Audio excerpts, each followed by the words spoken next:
everyone. My name is Kim Cordova, President of the Utah State Bar.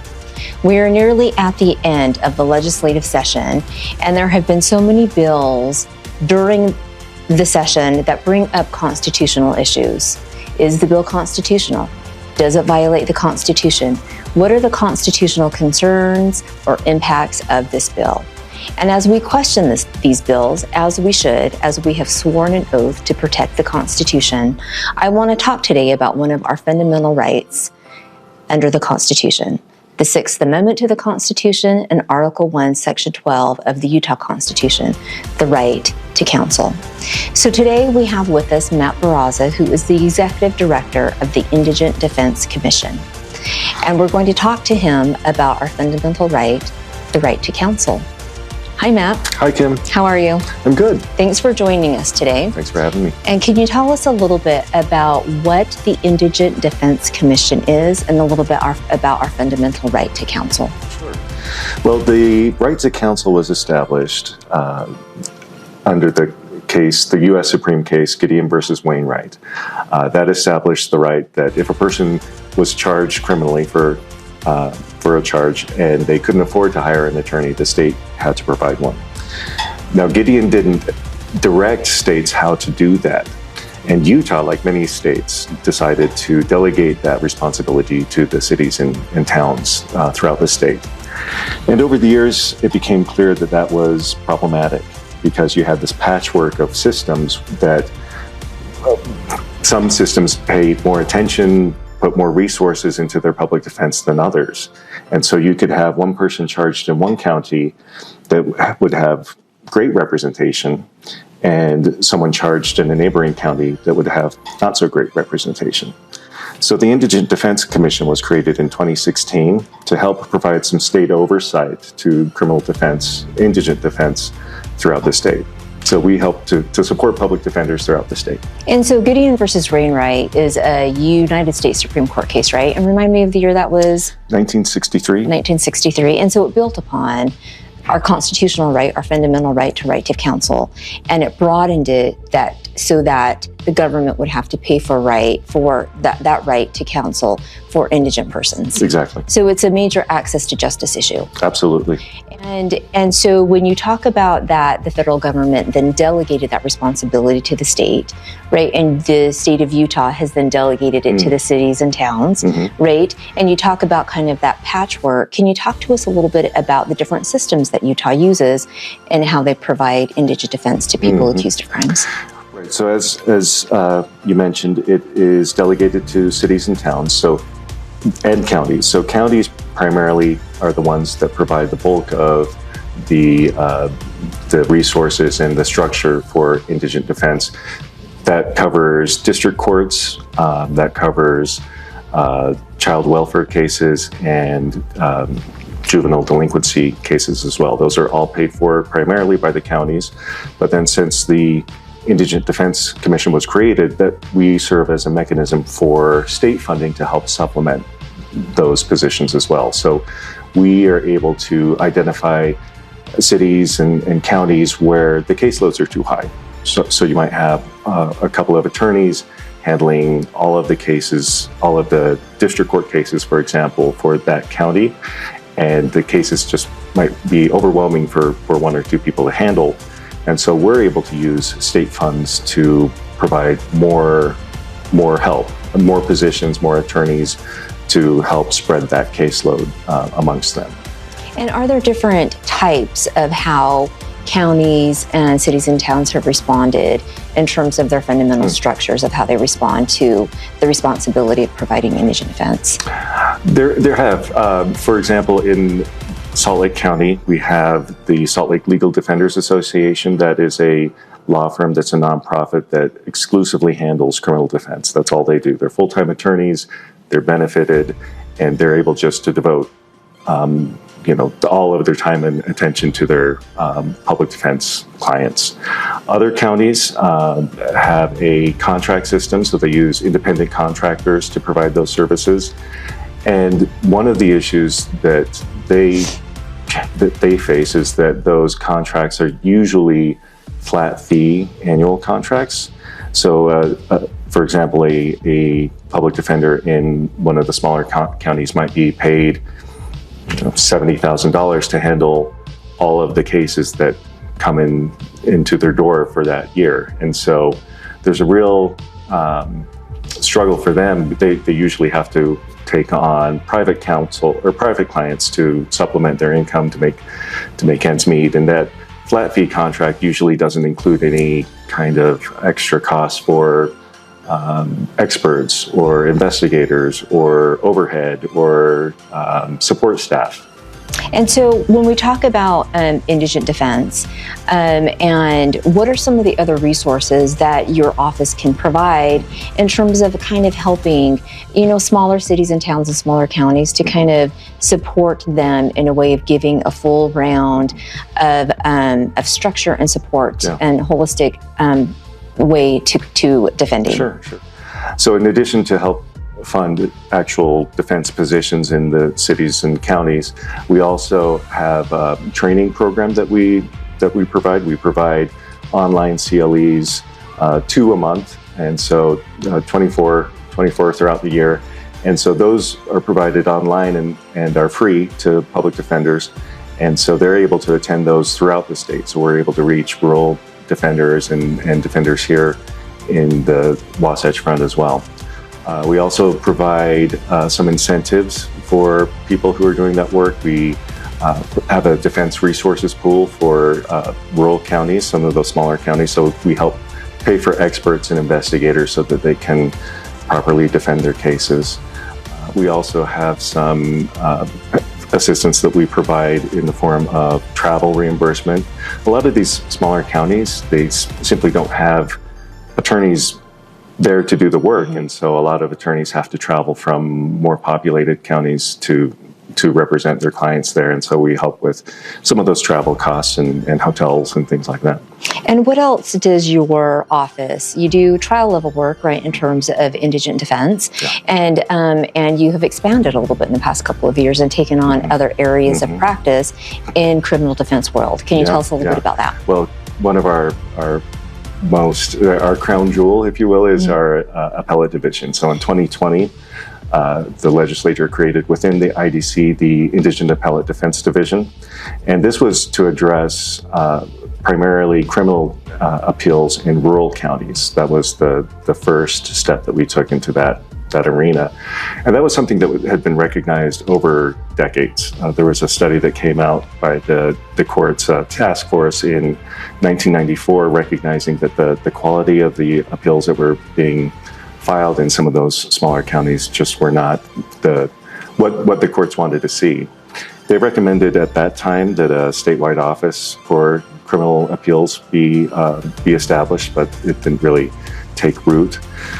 Another committee was put together in 2008 that recommended the same thing and pointed to some of the structural problems with how those contracts were created.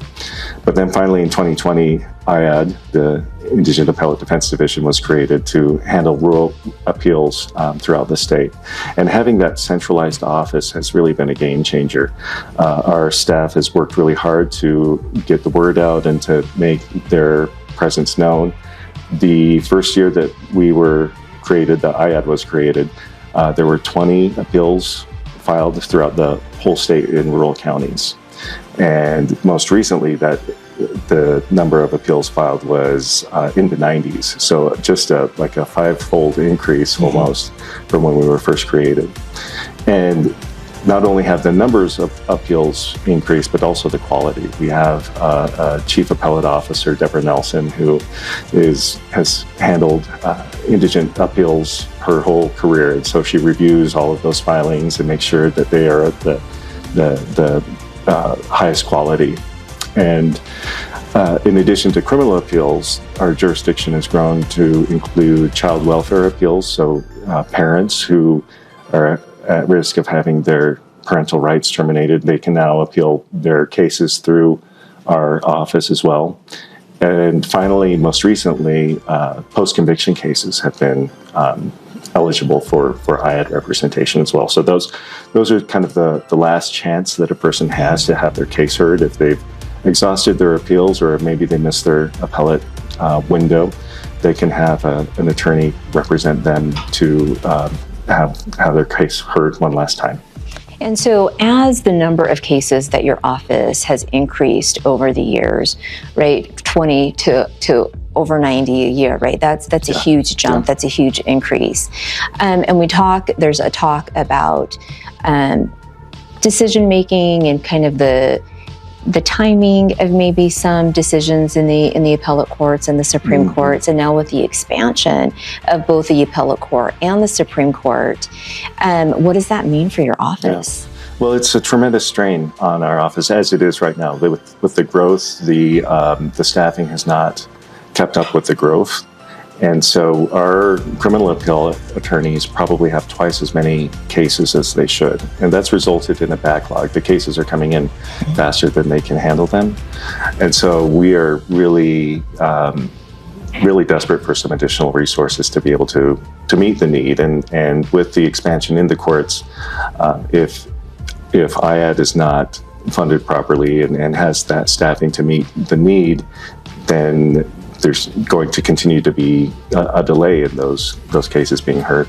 Right. And so if the concern on the appellate level courts with the Supreme Court and the appellate court is that maybe the efficiency of that, then really it goes downstream, right? That the foundational parts of how cases come to be have also got to be supported on the front end as well as the back end. Exactly. Right.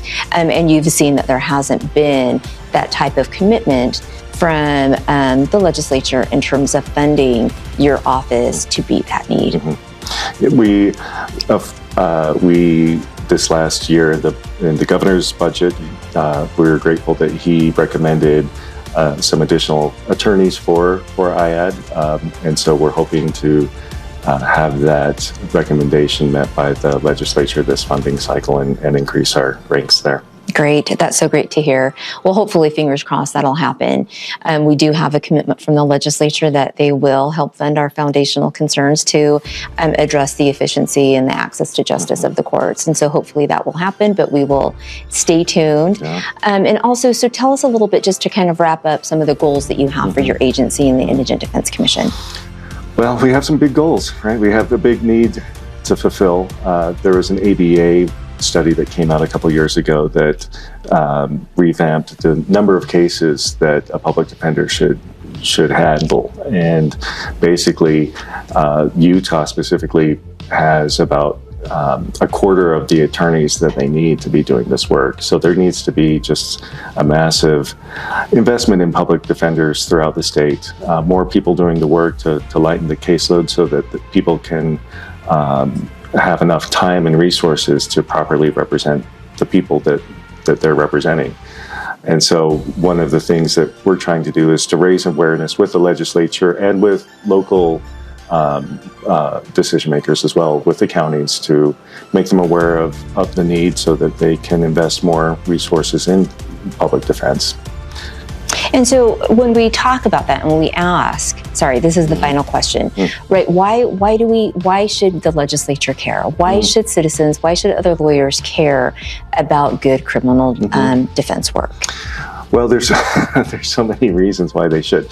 First of all, it is a constitutional obligation, right? We are constitutionally obligated as a government to provide that right under Gideon for public defense.